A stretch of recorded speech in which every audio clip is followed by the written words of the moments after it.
ఇవాళటి కథ మద్యానికి మాటొస్తే. చావు బతుకుల మధ్య ఉన్న ఒక వ్యక్తి భార్య మద్యంతో ఇలా అంటుంది.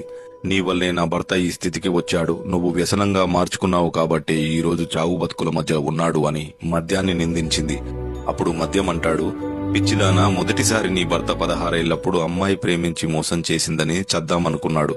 కానీ నన్ను పుచ్చుకున్నాక దానమ్మ ఇది కాకపోతే ఇంకొకతని బతికించి పంపాను.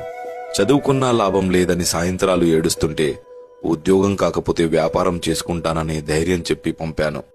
అమ్మ చనిపోయినప్పుడు, నాన్న కాలం చేసినప్పుడు నిద్రలేక ఏడుస్తున్న కళ్ళకి మత్తు పొరులు కప్పి నిద్రపుచ్చింది నేనే. మోసాలను మన్నించేలా, కష్టాలను భరించేలా, వెన్నుపోట్లను తట్టుకునేలా ధైర్యం ఇచ్చింది నేనే. పట్టించుకునేవాడు లేనప్పుడు, పలకరించేవాడు కరువైనప్పుడు స్నేహితుడిలా నిలిచింది నేనే.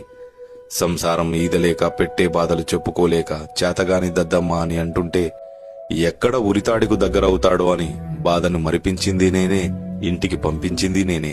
అన్ని సందర్భాలలో తనకు జీవితం పైన ఆశ ఉంది కాబట్టి నా మత్తును మరుపుగా భావించి ముందుకు సాగాడు. ఎంత చేసినా నువ్వు మాకు ఏం పీకావు అని ప్రశ్నించారు కాబట్టే బతకాలన్న ఆశ కోల్పోయి మంచాన పడ్డాడు. మందు వికటించి కాదమ్మా, మనోధైర్యం లోపించి చనిపోతున్నాడు నీ భర్త. గాజు సీసాల మధ్యలో పడుకున్న గాయం తెలియని వాడికి తూటా లాంటి మాటలతో మనసుని ముక్కలు చేశారు. అమృతం తాగి అబద్ధం చెప్పిన వారి కథలు వినుంటారేమో గాని మందు తాగి అబద్ధం చెప్పిన వాడి కథ ఎవ్వరూ చెప్పుకోరమ్మా. స్టోరీ నచ్చితే లైక్ చేసి ఫాలో చేయండి. మిత్రులారా, వేసవి పెరిగింది. వీధిలో ఉన్న జంతువులకి కాసిన్ని నీళ్లు పోసి వాటిని ఆదుకోండి.